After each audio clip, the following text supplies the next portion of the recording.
All right, I'll call the Anderson County Commissioners Court to order for a regular meeting, March the 13th, 2023. It's 9:32 a.m. And ask Commissioner Hill to do the invocation and then followed by the Pledge of Allegiance. If y'all stand with me. Heavenly Father, Lord, we just thank you for this day, Lord. Father, just ask you to be with us today as we make decisions for the county. Just pray that there be decisions that's pleasing to you. Father, I just pray you be with the men and women that are working for Anderson County today. Just be with them, watch over them, protect them.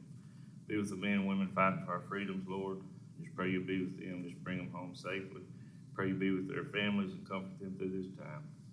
Father, just thank you and praise you for all that you do. It's in your name we pray. Amen. Amen. I pledge allegiance to the flag of the United States of America and to the republic for which it stands, one nation, under God, indivisible, with liberty and justice for all.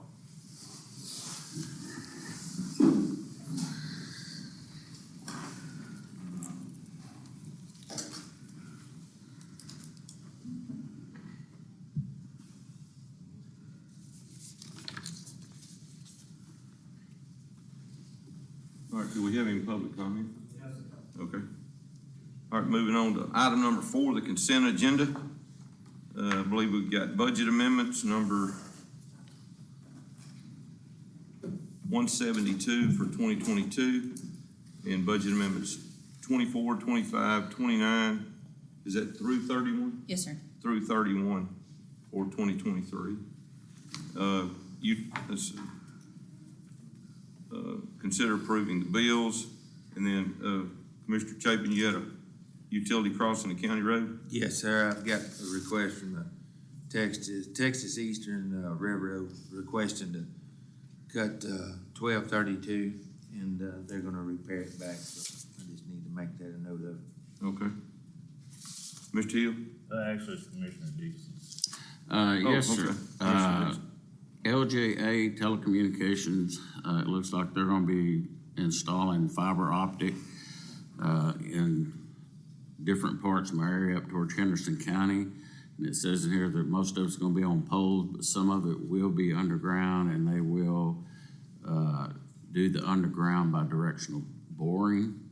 And the roads that they're going to cross are Anderson County Road 485, Anderson County Road 445, Anderson County Road 481, Anderson County Road 4081, Anderson County Road 484, Anderson County Road 483, and Anderson County Road 482, and Anderson County Road 484. And as long as they're doing the boring, they give me a map to show each place they will be doing it, so I don't have any problem with that as long as they're boring it. Okay. All right, and then also we have minutes from February 13th, 2023, February 27th, 2023. And then we have racial profile report for Constable Precinct 1, 2, 3, and 4. I'll entertain a motion to approve the consent agenda. So moved. Motion by Commissioner Chapin. Do I have a second? Second. Second by Commissioner Hill. And show that we do have a quorum present. Commissioner Mims is not present at this time. The rest of the Commissioners Court is. All right, item number 5 here from Tanya Fuller from the Department of Family and Protective Services regarding the proclamation number P01 2023 proclaiming April 2023 as National Child Abuse Awareness Month and take action as necessary. Ms. Fuller. Good morning.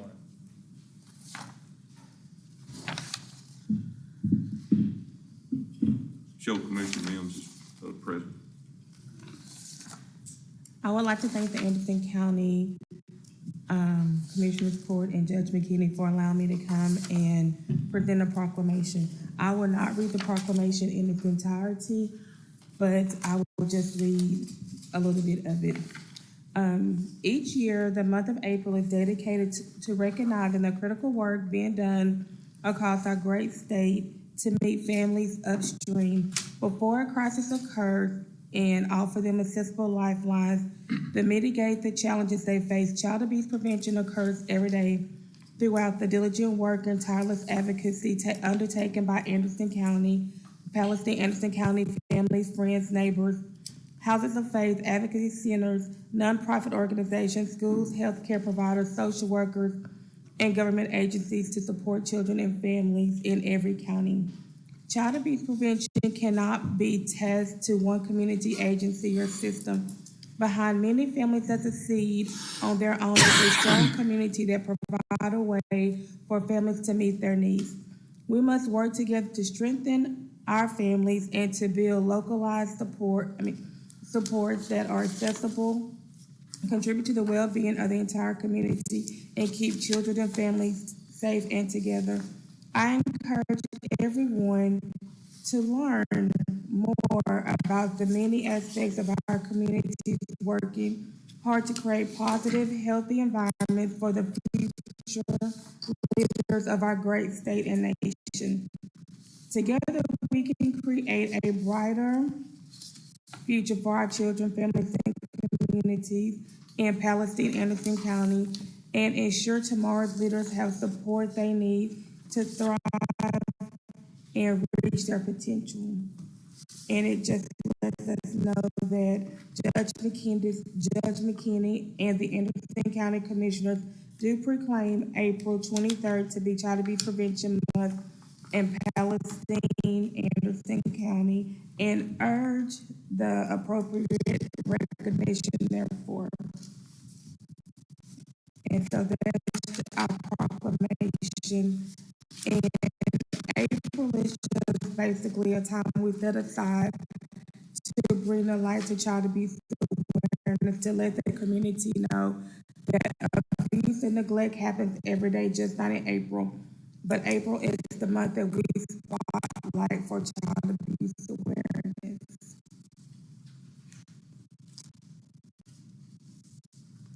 And I just want to share a couple of statistics for Anderson County. Fiscal year 2022, and that will start September 1, 2021 through August 31st of 2022. In Anderson County, they completed 334 investigations. Of those investigations completed, 102 confirmed victims. Anderson County during the fiscal year removed 28 children. Anderson County had one child death, and 100 children was granted legal custody and for the state of Texas. Those are some of the statistics for Anderson County for fiscal year 2022. And we're already in fiscal year 2023, and some of those numbers are still right there. So yes, that's our April Child Abuse Awareness Proclamation. We're part of it for April, and I appreciate you. Thank you all so much for allowing me the time to come and speak just for a few minutes. Well, thank you all for what y'all do. Thank you very Thank you much. for what you do. One's too many. Yes, sir, it One's is. too many. It is. And we won't get to the point to where we have none. No children coming into care, no investigation, but if we have the investigation, we want the family to have the prevention before we get involved. And I will get with you about the activity on the courthouse, Thank at the you. courthouse, okay? Yes, sir, because they're excited, so thank you so much. Okay. Thank you. Thank you. I'll entertain a motion to approve the proclamation proclaiming April 2023 as National Child Abuse Awareness Month. So moved. Motion by Commissioner Hill, do I have a second?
Yeah, but They can't do this it. is gonna be glued down. Of course, this last. Well, the page- other's glued, they can take them up by the square, you don't replace them, that's the Yeah. big thing about that commercial side of that now. I understand. This is gonna be a commercial grade. I mean, this lasted 18 years, so we got pretty good wear and tear out of it. I'll entertain a motion to approve a quote from Boone and Boone Construction for $34,839 to fix the awning, our windows. They're actually gonna put two drains in that front, in the, flower beds to try to keep that water from coming up, raising the level of water up to the windows. So that's part of it too. And to fix the windows, lay the carpet, fix the awning. And that'd come out of Insurance and what else? the insurance proceeds and the local assistance consistency fund. On the drainage, are they gonna try to go under the concrete, or is it? No, what it is, the downspouts on the gutters, you've got, if you look in the flower bed, the PVC comes out of the ground about that far. So they're gonna take and put a drain right there in the side of that PVC. So that way it'll stop that water from coming up. Yeah. Do I have a motion? So move. Motion by Commissioner Dixon, do I have a second? Second. Second by Commissioner Hill, all in favor say aye. Aye. All opposed? So ordered.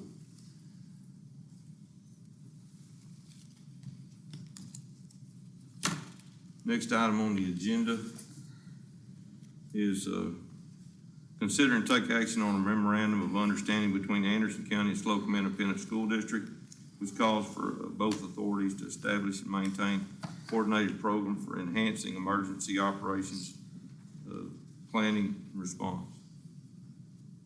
Christina's been working with Slocum on that, so I don't know if you have any questions. Mainly, we need to approve this so we can work with them. And I assume we're doing that with all the schools, right?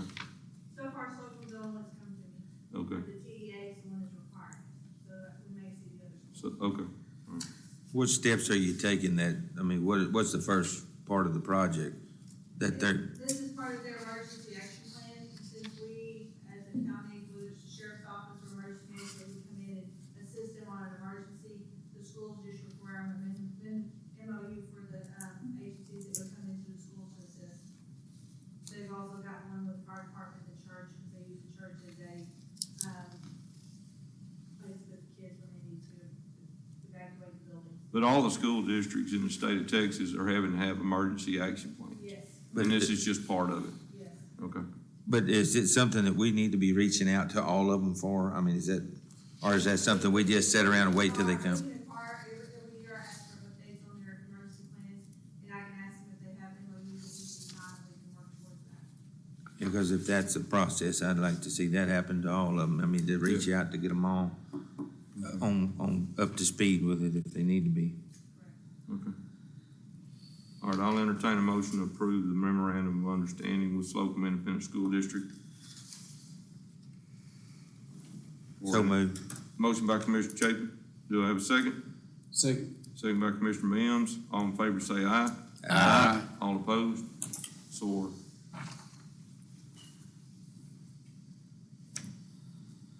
Item number 8 is consider and take action to retain the law firm of Allison Bass and McGee to assist the Commissioners Court to evaluate and implement a potential ordinance prohibiting solid waste in Anderson County.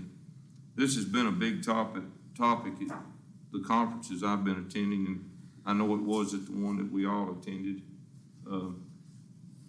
Is it, if you ran that presentation, essentially, if somebody wanted to come in and buy acreage and just put in a landfill right now without any kind of ordinance, then they can put one in and we have no say over it. If we adopt a policy or an ordinance, then, and designate an area where that can happen, then they have to come to us before they go get the permit. That's right. Texas Department of Licensing and Regulation. So I talked to Eric McGee and I talked to Jim Allison.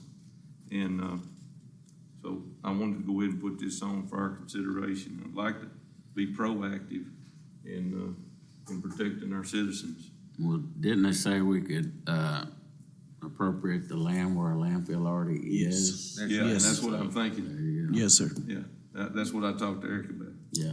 Because he's familiar with our county because he's from the Mount Alba area. Mm-hmm. So, Yeah, that would be smart just to put that portion of land on there and it's already been utilized. It's already and it designated. can't be in the ETJ, and that should be a mile, more than a mile Yeah, outside more the city. I'm About a thinking. mile and a half. All right.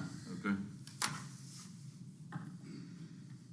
Now, the other thing, y'all got copies of Yes, that sir. handout? Yes, sir. We've got to decide on whether we want an hourly rate or a flat rate. I'm thinking was probably the flat rate is gonna be the way to go. Is it 10,000? Yes, And the hourly rate's 300 and, because we're talking travel, and we're talking paralegals, and trying to put this together. At least from a budgetary standpoint, at least we know what the fee would be. I personally have no problem with the flat rate. I don't need Okay.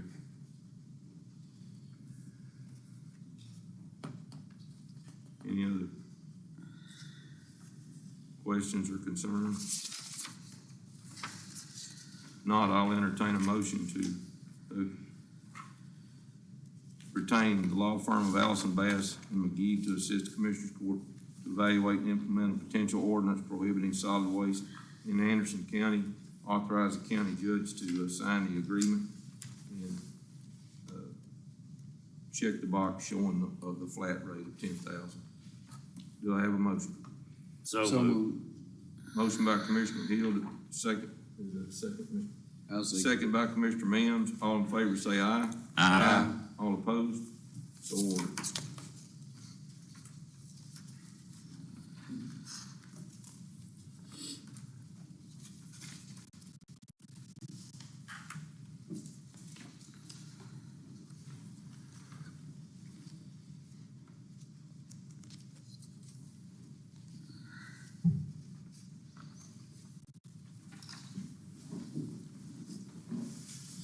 All right, next item on the agenda is consider and take action on joining the Attorney General's opioid settlement with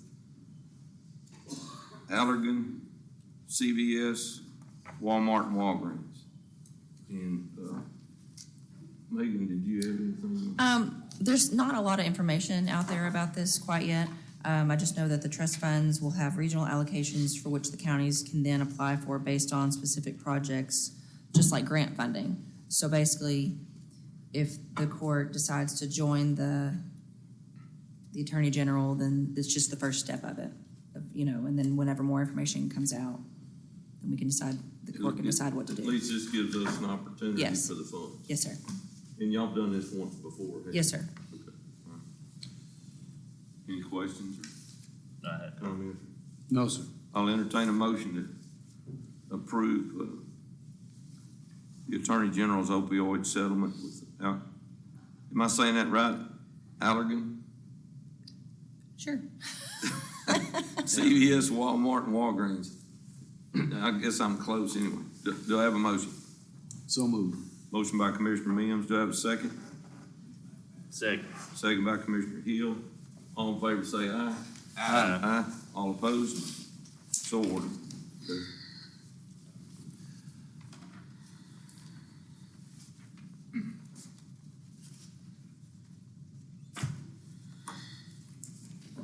Okay. All right. Next item on the agenda is hear presentation regarding our elevator at the AgriLife Building, 519 North Sycamore. Authorize the county auditor to go out for bids to modernize the elevator and bring it up to code. So I figured the easiest, would you get to that phone? I'm just gonna share information with the court that I've been trying to gather. Yeah, that's great. Everybody can see that, I think. Been trying to gather information to give y'all information so you know what we're dealing with. We need to get the elevator fixed and get it in service. So these are some, I've actually kind of gotten information from 3 different sources, from 2 inspectors. Commissioner Chapin actually got information back in August from one inspector. I've talked to the inspector that we use. They just did work on our elevator in the courthouse. Otis did the work on the elevator, making some repairs, and then the state inspector inspected it. While they were here, I got them to go over to the AgriLife building and tell us what they thought needed to happen to bring this thing into service again. So this is a picture. You might have to kill that other light, Mark's Lee. Yeah, that's better. Okay. Anyway, this is where the piston, and I'm trying to think, the railer that goes into the ground, and it's prior to 1970, they had a single bottom rail, which this elevator was put in prior to 1970. So after 1970, they require a double bottom rail. Now, I put a diagram up there. In other words, that's what I'm talking about. And of course, there's no way to see this. You'll see that in the inspector's report. There's no way to know if that's a single or a double, but since it was built prior to 1970, they're recommending that needs to be replaced. And that's what that picture was, of actually a picture of the replacement, where you've got to go into the concrete. And of course, what they're telling me, of course, you can see the piston, and it's retracted in this next picture. But the hydraulics are going to lift the elevator. But if it's a single bottom, and I think there was an incident that occurred that caused this change back in the 70s to where it broke and fell through the ground, and the elevator fell to the bottom of the shaft. So we got to make sure that it's up to code. So this is what Otis, I asked them, I said, I don't want a quote, I don't want a bid, I just want an estimate of what this is. Oh, and I got a handout for y'all to see. It goes along with this.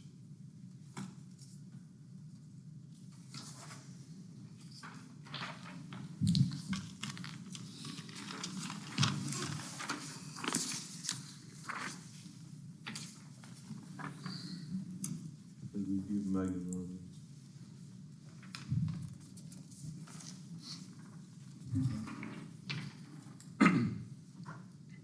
So there's several things that they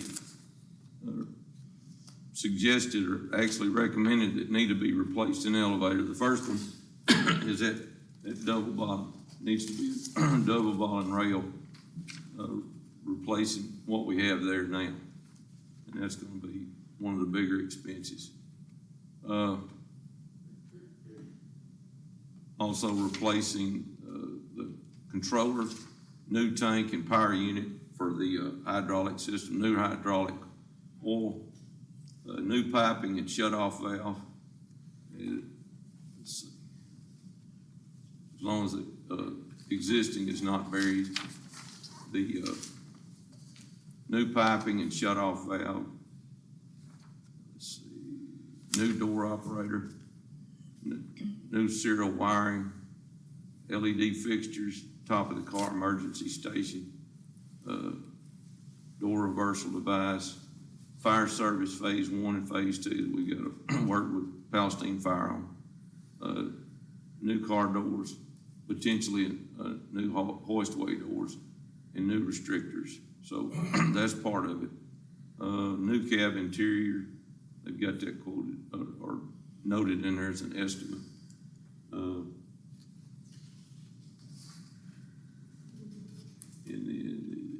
Let's see. The range on the fire and life safety and some of the other things was 30 to 60,000. So potential project is 170, 220,000. Now, I didn't just stop there with what the information I got from them. This was the inspector, the state inspector. And I'm sorry, that's in your handout. So the essentially the one I underlined was that double bottom rail needing to be replaced. But there were even other things that he's required in there to bring this thing up to code, just like fire extinguishers, things about the mechanical room that don't need to be in there. That's the same one that inspected our elevator at the courthouse and just gave us our inspection permit. This was the last inspection back in 2016, and that's when it was removed from service. So this was essentially the same thing that the inspector, Commissioner Chapin, had come and look at it back in August. He concurred that about the putting in the double bottom rail, that needed to be brought up to code and required one. So anyway.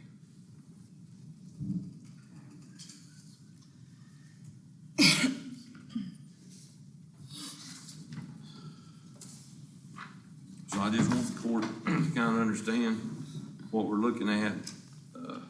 We need to go out for bids. Estimated time probably is gonna be close to 14 weeks on getting it operational. So that's just an estimate. I can't tell you for sure, but I thought we needed to get started on it. Yeah, we definitely do, but like my guy's report, he's talking about that he did identify it as being a single bottom jack, but you know, it requires a double bottom jack or a plunger grip, which is that brake, which I was telling you about, you know, that they do, that does meet the specs. It's a emergency brake so that it'll grab it and stop it. And, I mean, that is an option. I don't know if somebody's gonna, this is my concern in talking to them is, I don't know if anybody would come in and bring it up to code and say it's up to code if they don't replace that double bottom rail. They may not even wanna touch it, so.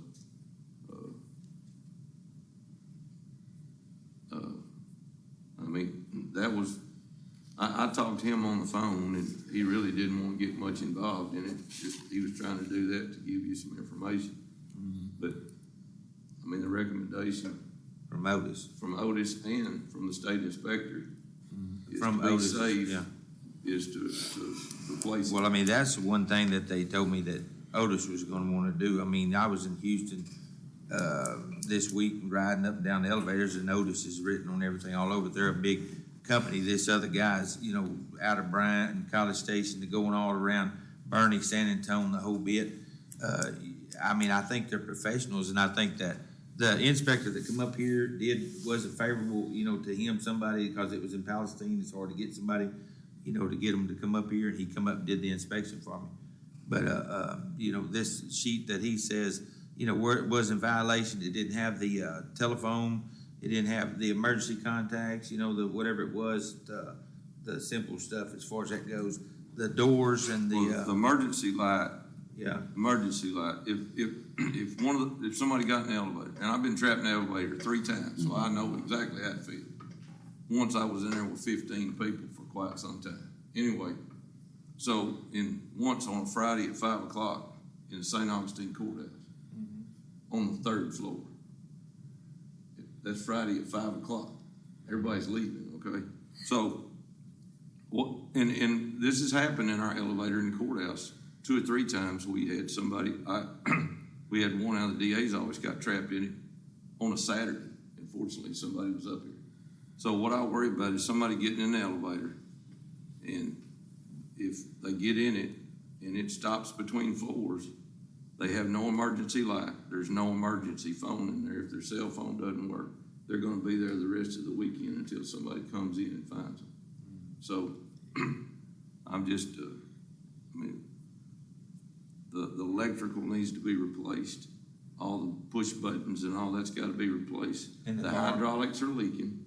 And, I mean, everybody knew The that. hydraulics that's leaking is upstairs. It's gonna be in the mechanical part In the of that. mechanical room. Yes, sir, and that's what, there should be an option somewhere to go in and take the mechanics out of it, take that, you know, that's what the leak of that is, because the, you know, that's what the guy was explaining to me, that the pump is on the exterior of that reservoir, He said they don't even build them like that anymore. Now the pumps are inside the reservoirs. He said, so when the pump through the weep holes leak, it weeps back inside the reservoir.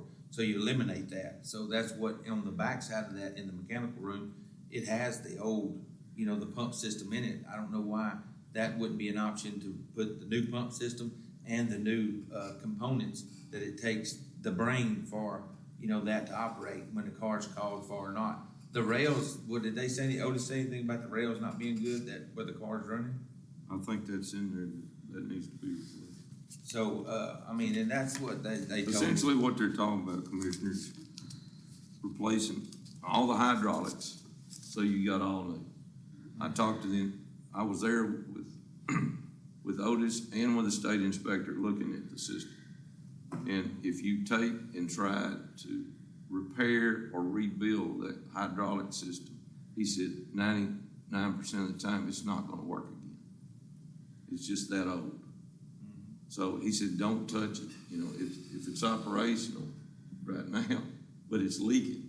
So that's gonna be a continual worry it's got that pan that catches it, but that's gonna be a continual maintenance problem.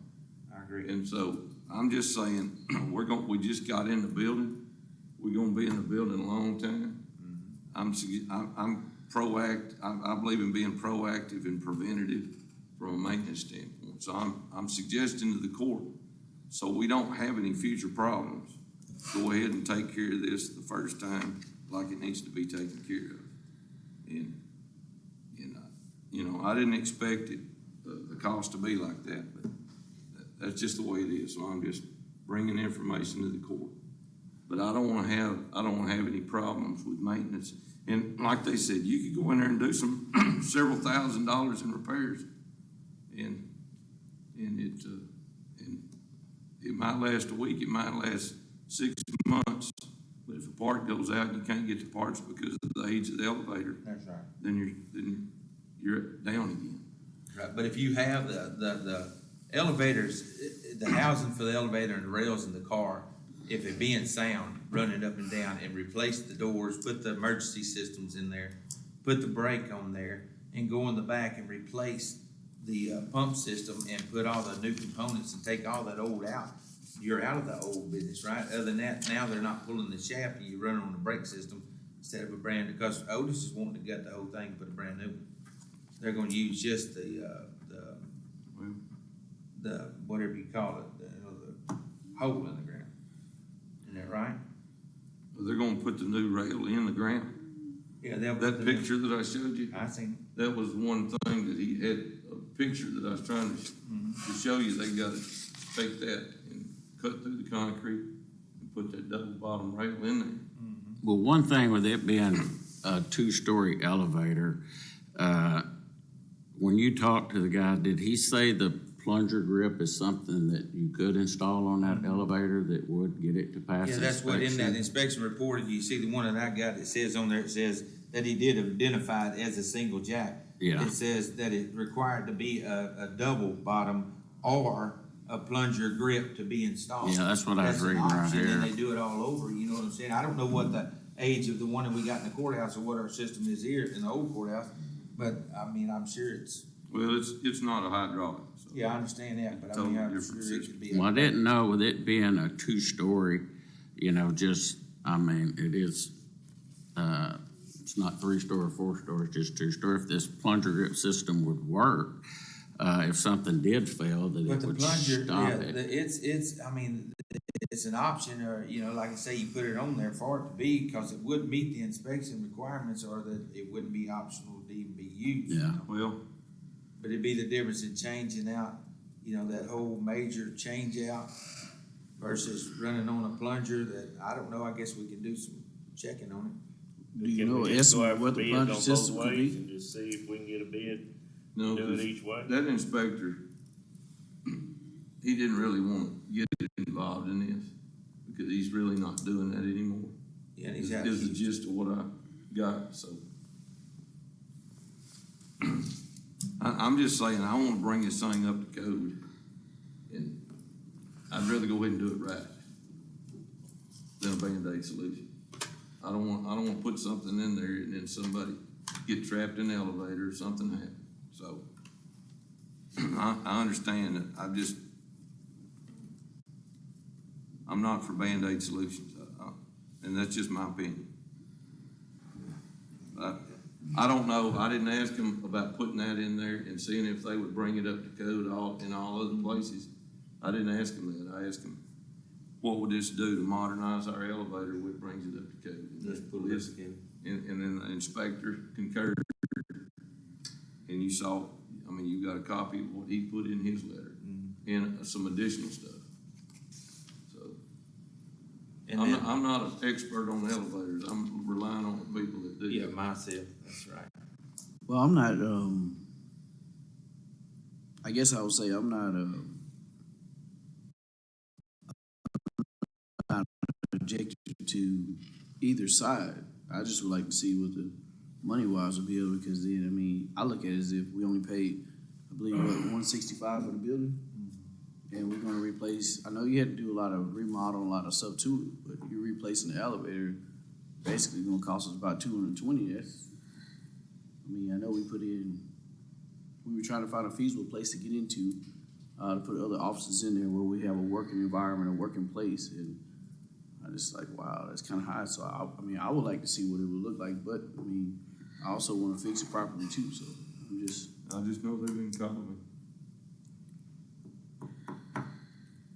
I didn't hear what was that? I said, they've been calling me from the extension office, so I'm trying to respond.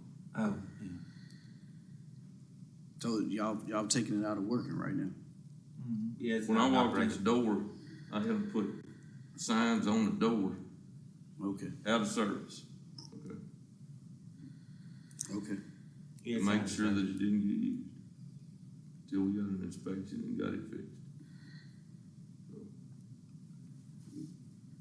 Okay. So what do you want to do today on this?